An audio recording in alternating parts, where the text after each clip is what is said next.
rejoice and come in, and to rejoice and come in. Today will be a joyful day, and to rejoice and come in. Open your ears to the song.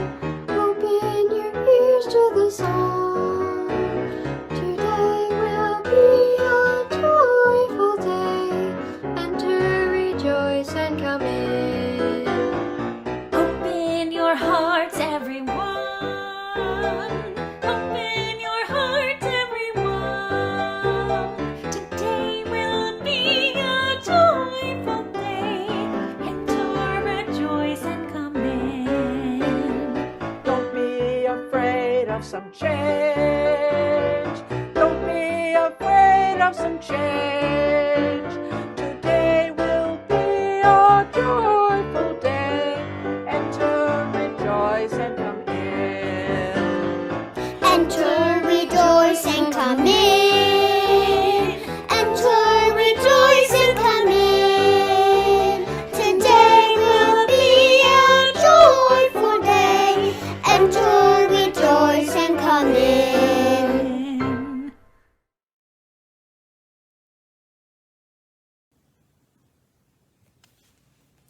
Welcome to this virtual worship service of the Unitarian Universalist Fellowship of the Emerald Coast.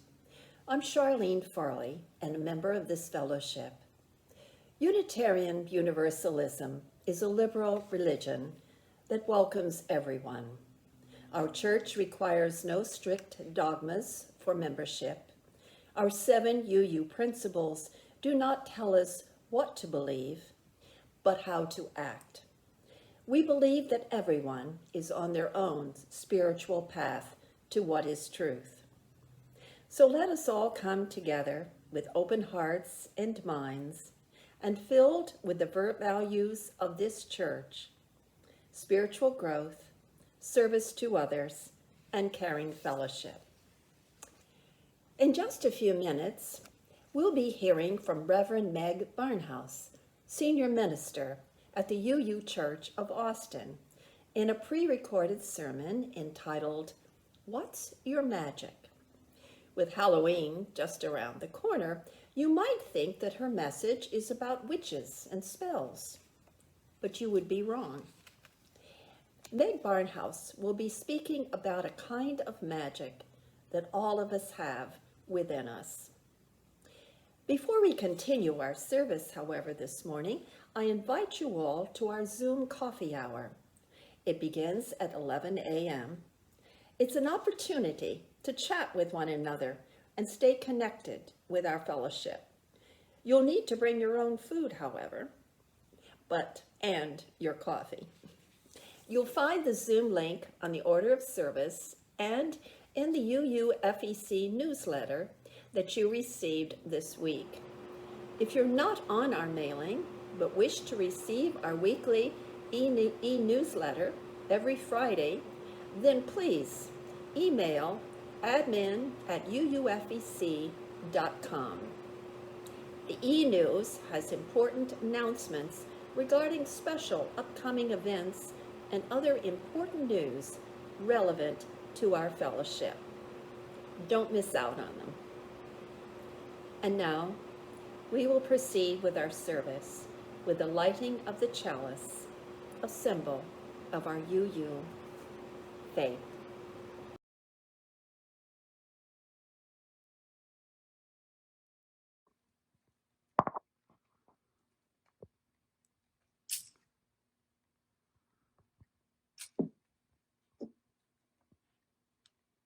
We are here today in this place and with these people. May we listen so that we can hear. May we hear so that we can feel. And may we feel so that we can know. And may we know so that we can change ourselves and this world. May this chalice we light our way.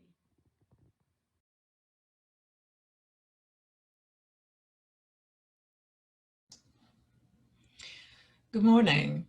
I have a story for you this morning that's called The Three Little Wolves and the Big Bad Pig. And you're going to say, that's not right. It's supposed to be Three Little Pigs and the Big Bad Wolf. Well, this is a creative way to retell that story. So first of all, I want to tell you what, see, it looks like I have ears behind my head, but it's really just my wolf on the wall behind me. So here's our story.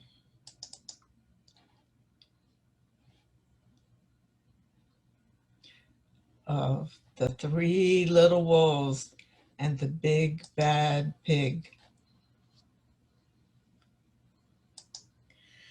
Once upon a time, there were three cuddly little wolves with soft fur and fluffy tails who lived with their mother.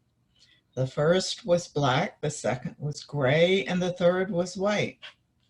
One day, the mother called the three little wolves around her and said, "My children, it's time for you to go out into the world. Go and build a house for yourselves. But beware of the big bad pig." "Don't worry, Mother, we will watch out for him," said the three little wolves, and they set off. Soon they met a kangaroo who was pushing a wheelbarrow full of red and yellow bricks. "Please, will you give us some of your bricks?" asked the three little wolves. "Certainly," said the kangaroo, and she gave them lots of red and yellow bricks. Soon the three little wolves built themselves a house of bricks. The very next day, the big bad pig came prowling down the road and saw the house of bricks that the little wolves had built. The three little wolves were playing croquet in the garden. There they are. When they saw the big bad pig coming, they ran inside the house and locked the door. The pig knocked on the door and grunted, little wolves, let me come in."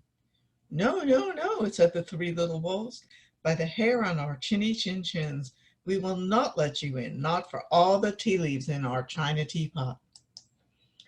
"Then I'll huff and I'll puff and I'll blow your house down," said the pig. So he huffed and he puffed and he puffed and he huffed, but the house didn't fall down. But the pig wasn't called big and bad for nothing. He went and fetched his sledgehammer and he knocked the house down. The three little wolves only just managed to escape before the bricks crumbled, and they were very frightened indeed. "We shall have to build a stronger house," they said. Just then they saw a beaver who was mixing concrete in a concrete mixer. "Please, will you give us some of your concrete?" asked the three little wolves. "Certainly," said the beaver, and he gave them buckets and buckets full of messy, slurry concrete. No sooner had they finished than the big bad pig came down the road and saw the house of concrete that the little wolves had built. They were playing battledore and shuttlecock in the garden, and when they saw the big bad pig, they ran inside their house and shut the door. The pig rang the bell and said, "Little frightened wolves, let me come in." "No, no, no," said the three little wolves. "By the hair on our chinny chin chins, we will not let you in, not for all the tea leaves in our china teapot." "Then I'll huff and I'll puff and I'll blow your house down," said the pig. So he huffed and he puffed and he puffed and he huffed, but he couldn't blow the house down. But the pig wasn't called big and bad for nothing. He went and got his pneumatic drill and smashed the house down. The three little wolves managed to escape, but their chinny chin chins were trembling and trembling and trembling. "We shall build an even stronger house," they said, because they were very determined. Just then they saw a truck coming along the road carrying barbed wire, iron bars, armor plates, and heavy metal padlocks. The rhinoceros was driving the truck, and they said, "Please, will you give us some of your barbed wire, a few iron bars and armor plates, and some heavy metal padlocks?" "Sure," said the rhinoceros. He also gave them some plexiglass and some reinforced steel chains because he was a generous and kind-hearted rhinoceros. So the three little wolves built themselves an extremely strong house. It was the strongest, securest house one could possibly imagine. They felt absolutely safe. The next day, the big bad pig came prowling along. The three little wolves were playing hopscotch in the garden. When they saw the big bad pig coming, they ran inside their house, bolted the door, and locked all the 37 padlocks. The pig dialed the video entrance phone and said, "Little frightened wolves with the trembling chins, let me come in." "No, no, no," said the little wolves, "by the hair on our chinny chin chins, we will not let you in, not for all the tea leaves in our china teapot. Then I'll huff and I'll puff and I'll blow your house down." And so, couldn't blow the house down because it's too strong. But the pig wasn't called big and bad for nothing. He brought some dynamite, laid it against the house and lit the fuse, and the house blew up. The three little wolves just managed to escape with their fluffy tails scorched. "Something must be wrong with our building materials," they said, "but we have to try something different." "But what?" At that moment, they saw a flamingo coming along, pushing a wheelbarrow full of flowers. "Please, will you give us some flowers?" asked the little wolves. "With pleasure," said the flamingo, and he gave them lots of flowers. So the three little wolves built themselves a house of flowers. Next day, the big bad pig came prowling down the road and saw the house of flowers that the three little wolves had built.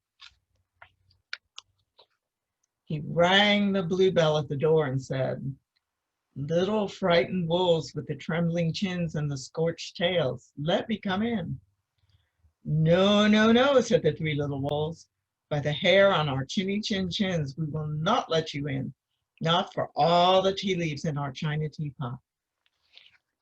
Then I'll huff and I'll puff and I'll blow your house down." There they are, scared. But as he took a deep breath, ready to huff and puff, he smelled the soft scent of the flowers. It was so fantastic. And because the scent was so lovely, the pig took another breath and then another. Instead of huffing and puffing, he began to sniff. He sniffed deeper and deeper until he was quite filled with the fragrant scent. His heart grew tender, and he realized how horrible he had been. Right then, he decided to become a big, good pig. He started to sing and to dance the tarantella. At first, the three little wolves were a bit worried it might be a trick. But soon, they realized that the pig had truly changed, so they came running out of the house. They started playing games with him. First, they played pig pog, and then piggy in the middle. And when they were all tired, they invited him into the house. They'd offered him tea and strawberries and wolfberries and asked him to stay with them as long as he wanted. The pig accepted, and they all lived happily ever after. So there's a little change up in the story of the three little pigs, three little wolves, and the big bad pig, who turned out to be a very good pig after all.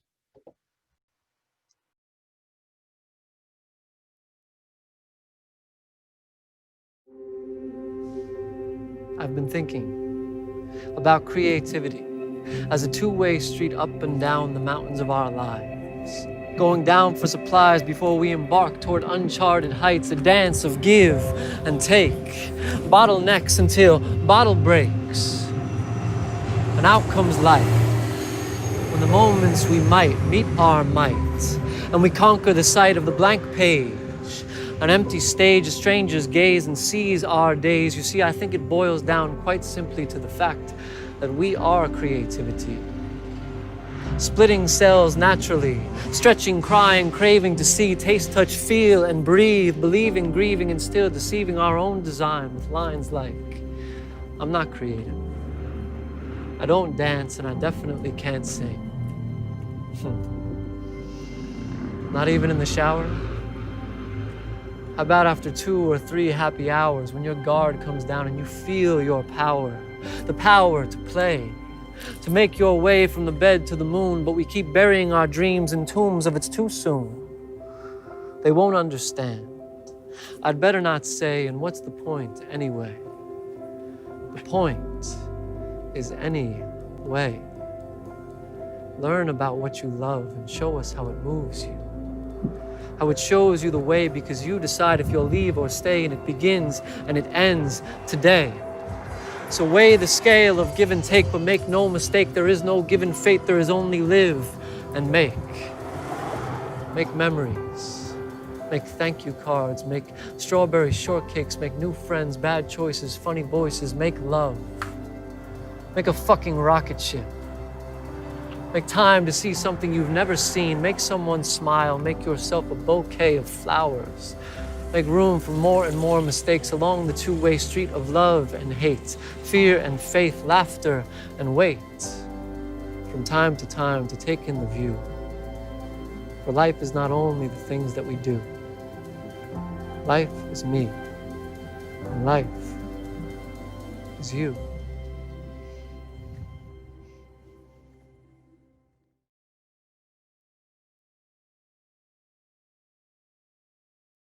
Today I'm going to talk about our magic.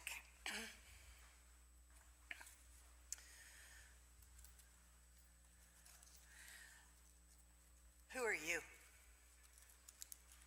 I mean, what is about you? What is it about you that's you? If you had to put your finger on it, what would it be? It's that thing that makes you you that I'm calling your magic, your power. The difference between your brain and your mind.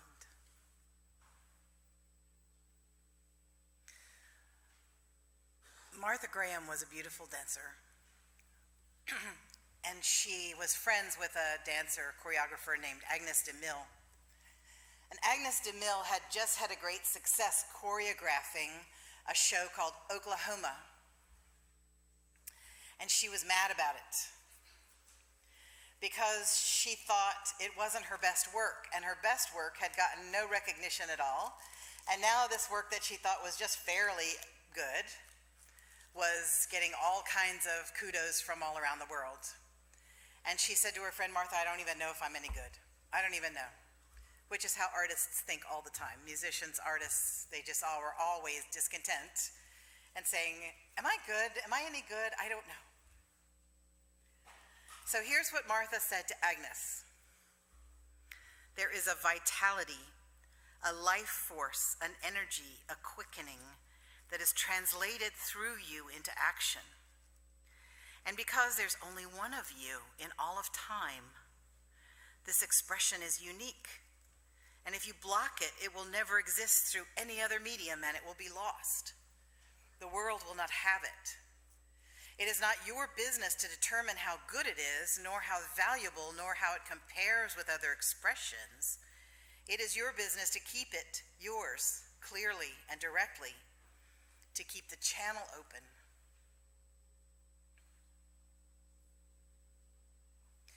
Your spark, according to Unitarian Universalist beliefs drawn from Transcendentalism and Eastern philosophy, your spark is part of the great soul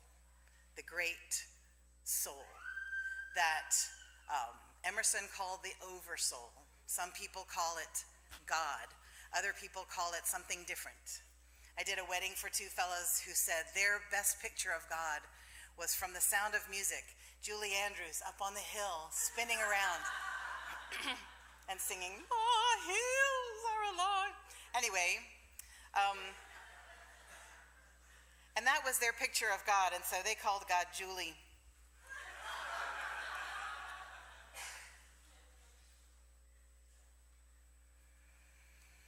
So your spark is yours to take care of, and for you to hold the channel open and to keep your spark fed and bright is your job. It's as if from the great fire comes a little piece of that fire, like you could break off a piece and it would become that spark in you. So that is you. It means your individuality, and it means also the way you are part of everything at the same time. What keeps the spark bright? We all know. Truth, love, compassion, doing the things that make us feel like we can shine, like we can go shining through the world. What makes our spark dim is lying, cheating, destroying. The religions of the world are pretty much in agreement on the things that make your spark shine and the things that make your spark struggle for breath. It is our job to keep our spark shining and to honor it, to honor our power. So you have this power in you. What do you do with it? I want to talk to you about 3 different kinds of power. And this is from a book by a woman named Starhawk. She's the one I got this idea from.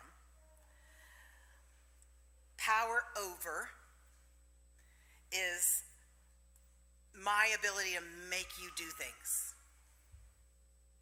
Power over is the power that our whole culture is based on. You don't often see this if you're a middle-class white person. But sometimes the veil lifts and you can see it and stay awake to it if you can. I remember when I got my 2nd-degree black belt in karate, my then husband was telling some friends about it. He said, yeah, Meg got her 2nd-degree black belt, and the first thing instantly out of the friend's mouth was, well, you won't be able to boss her around anymore. I didn't even know where to start with that. We're not allowed to use karate on people just for saying stuff like that.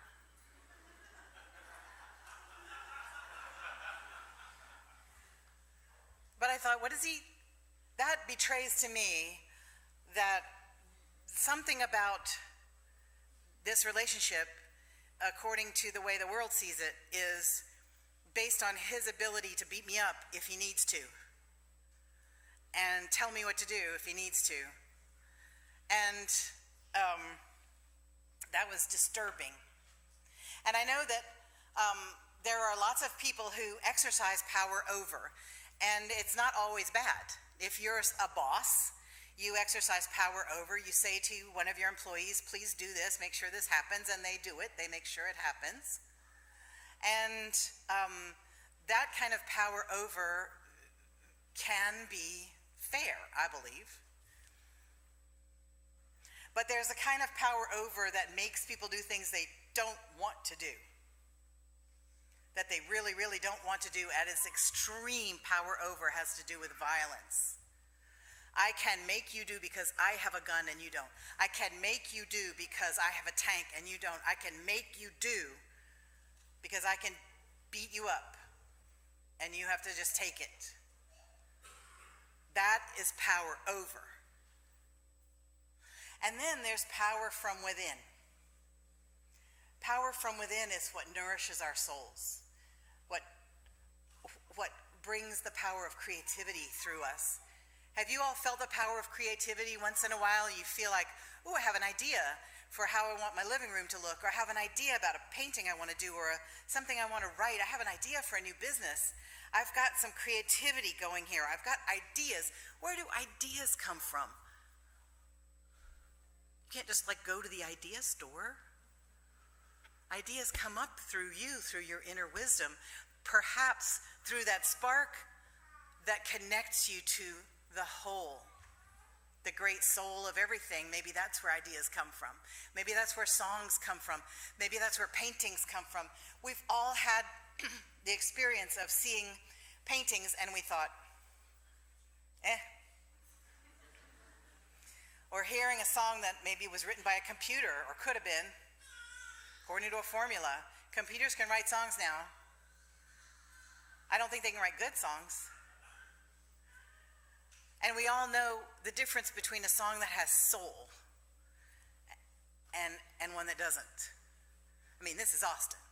We've got music with soul in it all around us.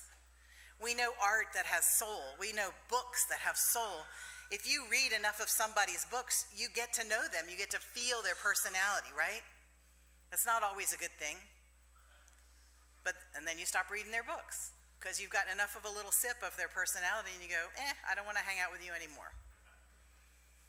But there's soul force that comes through you into the things that you make and the things that you build and into your actions. And nobody can do that the same way that you do it. Your soul force goes into the things that you do, your actions. And we all know the feeling of getting inspired sometimes. You get inspired and you go, where in the world did that come from?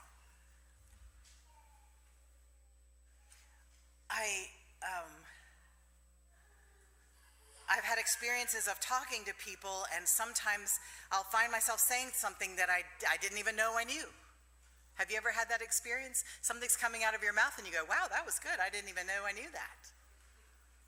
That's inspiration. That comes from the great soul of all things, of which you are a part. And so we work to shine.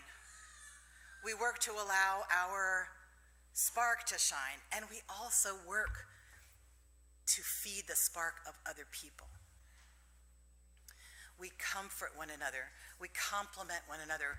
We see each other. So many people go through their lives just feeling like nobody sees them. Nobody hears them. If you can really hear another person, that helps feed their spark. If you have an actual conversation, I'm going to teach you something here. If you have an actual, most of you know this, some of you don't.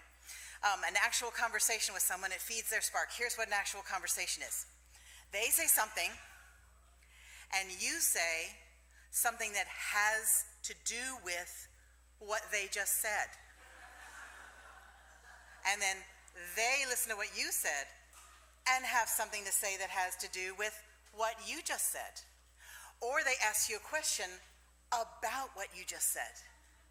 So many people, we say something and they go, oh, I know, that happened to me too, and suddenly you're talking about them.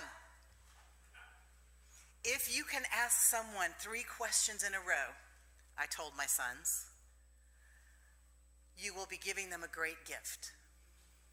When they got to college, they called me and thanked me. Ma, thank you so much for teaching us how to talk to girls. All I have to do is, how was your day? What were you wearing? What did they say? What did you say? What were they wearing? How did it go? And they think I'm amazing.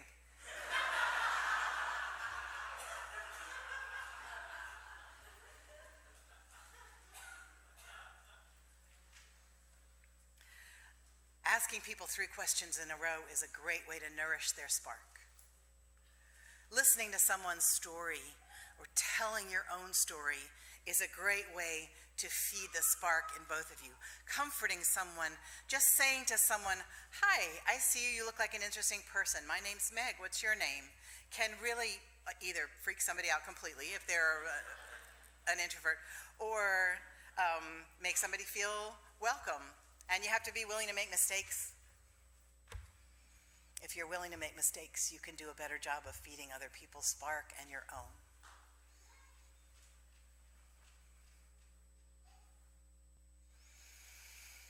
We build the beloved community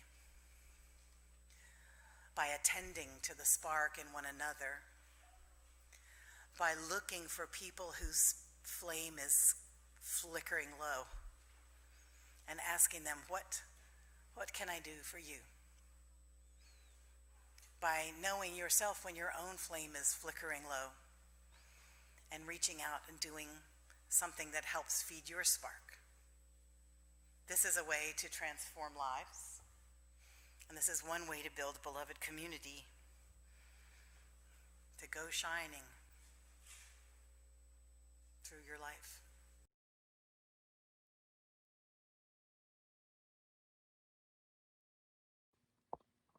Because of those who came before, we are. In spite of their failings, we believe. Because of and in spite of the horizons of their vision, we too believe.